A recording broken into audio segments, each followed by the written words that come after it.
delighted to have Rebecca and Charles with us as our artists in residence. On this All Saints Day, I invite you to turn in your Bible to 1 Thessalonians, the 4th chapter, verses 13 and 14.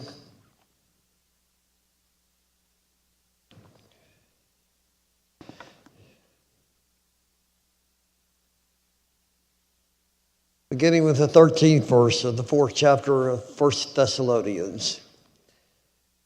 Brothers and sisters, we do not want you to be ignorant about those who fall asleep, or to grieve like the rest of others who have no hope. We believe that Jesus died and rose again, and so we believe that God will bring with Jesus those who have fallen asleep in him. And so here we come to the church house. Some of us Sunday after Sunday, week after week, sermon after sermon. And I have no illusions at all that sometimes you leave here and it seemed like there was absolutely nothing at all for you. But then there are those other Sundays where sometimes you will tell me it seemed like the whole service simply had your name written on it, as if there were a personal piece of mail from God with your name on the very envelope that morning. What I've discovered is that whenever we talk about grief, everybody's name is on the envelope. Any honest word from any honest pulpit in any sanctuary on any given Sunday about grief is a personal piece of mail with everybody's name on the envelope. None of us escape, if we live any time at all, the shadow of grief. Dr. Ted Adams, a longtime pastor at First Baptist Richmond, used to always tell young preachers, never go long without preaching about grief, because the people in the pew will never go long without knowing about grief. Grief is the great equalizer. Every one of us who breathes, who lives, breathes. And every one of us who lives very long will grieve. It may not have to be the death of a loved one. I myself have been mercifully spared the death of a parent at a young age, or a child, or a spouse. But as long as there are jobs and health and money and family and husbands and wives and children and siblings and dreams that can be lost, then we will know what it is to face that shadow called grief. In our sanest, highest, I think most mature moments, we know at some deeper level that grief, with all its pains and hurts, is a blessing, not a curse. We may even get to that point of one day realizing that it is a gift that God has given us. A surprising gift, a strange gift, but a gift nonetheless. That's not to say that the loss that occasion our grief is a gift. Never ever will we say that kind of thing. But ultimately, grief can be a gift for us because it becomes for us not a place to stop and hurt, but rather a path to walk and recover. It seems to me that as much as grief takes on as many different shapes as there are different people in this room, that when you reduce grief down to its lowest common denominator, it is just this: love's inevitable price, life's lingering echo, and hope's best chance. A sermon years ago by Chuck Poole has given me inspiration for this, and I acknowledge that contribution. But first of all, grief is love's inevitable price, isn't it? We all know that. If we love deeply at all, then the grief is going to be just that much deeper. Sometimes I say grief is the tax you have to pay for having loved. Grief is love's inevitable price. And about the only way I ever know to never grieve is, in fact, to never love. But to never love is to never live fully. I remember sometimes when my girls were just real young, I would go into their bedroom at night after they were asleep and wonder, when they grew up, what hurt they would know, what grief would inevitably shadow their life if they lived any time at all, because that's a part of the universal human condition. Friends, if you don't want to grieve, don't have children. don't have a marriage, don't have a best friend. The only way to never grieve is to never have any real relationships in your life. That child on whom you depended moves across the country and you hardly ever see him or her again. That friend that you always counted on seems to hardly even remember you anymore. That spouse that you love more than life itself will someday die. If we love dearly, we are going to grieve fully. But that's no reason to stop loving. Grief, after all, is not a curse. Grief itself will not kill you. It is rather not loving that will slowly, systematically sap everything out of your life. Grieving, if you don't want to make yourself vulnerable, if you don't want to hurt, if you don't want to love, then simply allow yourself to now miserably, slowly, tragically, as Walter Short always put it, underlive life.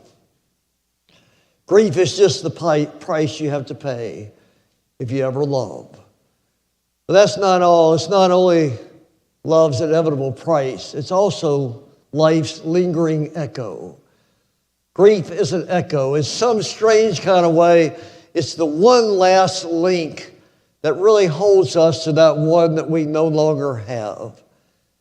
Many of you may be at least as old as I am. Remember Grady Nutt, that Christian comedian. He was on Hee Haw for years. After he died tragically in a plane crash at a much too early age, his wife Eleanor a few years later said, "The first year after Grady's death, my grief was my companion. My grief was all that I had." Grief is life's strange mystery. It's life's lingering echo. In some mysterious way, it keeps us in touch with the one that matters so much to us. But it hurts. The echo, the shadows, sometimes just seem to want to swallow us up. The yellow, brittle stationery with the love note that's on it. The closet where the clothes still hang. The empty chair at Thanksgiving and Christmas. Grief hurts. It attacks the heart and brings tears to the eyes. But really, would we prefer the option? Would we, if we had the choice, would we want of God to somehow give us the capacity to just forget all about that person altogether? Will we really want God to give us the capacity to just erase, if we could, the whole memory of all that that person meant in our life? I'm positive that if you and I had the choice, and it's an awful choice, but it's still a choice, that we would rather have the capacity to remember and feel grief than to forget and feel nothing. And so God has given us this severe mercy called grief. One caution light right now needs to flash big and bright. To say that grief is a gift does not mean that we are to fall in love with the darkness and decide that we'd rather enjoy being pitied than enjoy life. To get to that point in your life where you always want to say, poor me, so that everybody else will say, poor you, is to simply refuse to embrace the light that God is now wanting to pull you in to some new day. So grief is life's echo. It binds us in some strange way still to that one that we still want to be bound to, that one that has not left our life by any kind of means, that one that is still so very present to us. But we cannot live forever on echoes and shadows. At some point, we must come to terms with what has been and realize now that the God of the good old days is the God of going to be of our good new days as well, and that we can count on Him for the future as much as He has blessed our past. Which brings us to grief's final and crowning mission. Not only love's inevitable price and life's lingering echo, but ultimately and finally, grief is hope's best chance. Grief is hope's best chance. It may be the strangest strange thing about grief of all, the most surprising surprise when it comes to grief. Of course, the other option is always there for us. We can decide when someone we love dies that we can just close up shop and be angry towards God. We can decide that we're exceptional. We're the only ones who have ever known such grief, the only ones who have ever been divorced or lost a loved one or been hurt or lost a job or whatever the loss for you may be. Or we can just rage against God and decide this whole God thing is nothing but one big joke. We always have that option in times of grief. But it also opens the door to another possibility. It is the choice to put your life in God's hands and embrace the grace of God that is still the good news of Jesus Christ. I don't know what it is, but I've seen this so many times as a pastor, that sometimes in the midst of whatever the crisis may be, it seems that very crisis opens a door to God that was never there in more normal days. That there's something about the shaking of the foundations that now puts people in a position where they're open to experience God in ways they just didn't even give a thought on other days. You know, most days when everything is just rolling along pretty good, we don't so often give God much of a thought at all. But then the foundations shake. The ground beneath us trembles. Everything suddenly becomes unglued. And then in that time, we find ourselves suddenly aware of a need greater than ourselves. As something of this presence of God finds itself when on other days it didn't have a chance. Does that mean that God sends his hurt on us just to get his attention? No, we would never say that of God. God doesn't need to do that. Our world does that fine enough as is. Where disease rages and germs ravage and death daily does its dastardly deed, the world does more than enough to give us hurt and pain and heartache. God doesn't need to do that. But when the troubles come, let us remember God is our present help in times of trouble, our refuge and strength, our rock when all else is sinking sand. And so he comes when we open that door, and somehow through the hurt and the pain, we make it to some new day. Remember what Paul said here to the Thessalonians?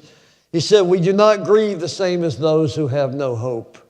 We grieve, but we grieve differently. We grieve as those who have hope, a hope that comes in the Easter hope of a Christ who overcame even death itself. We grieve and we are grieved. We are shaped in our grief by this Easter hope of a God who could take even death and bring life, and bring order out of chaos, and triumph over defeat, and joy in pain. And now it's ready to be our story, whatever now he is going to do with you and me and the grief that is now ours. Grief. Everybody's name is on the envelope if you live any time at all. But in our most honest moments, though we don't really want to say it, though we somehow don't even like the sound of it, though it doesn't even hardly seem right, but in some way at a deeper level, we really do know it is true. Grief is in fact a gift that God has given us, a surprising gift, a strange gift, a difficult gift, a gift we would never ever choose, but a gift nevertheless. And for that, we give thanks to God. The words are so appropriate in the closing hymn this morning. I hope you'll listen to them closely and sing them with confidence. Our hymn of invitation is hymn number 67, Come Ye Disconsolate. I invite you in the presence of the living Christ, who is the light of every world we walk and live in. If you've never accepted him as your Lord and Savior, or if you wish to unite with this church with another church family, or some renewed commitment, I'll be at the front to receive you. Let us stand and sing to the glory of God, hymn number 67.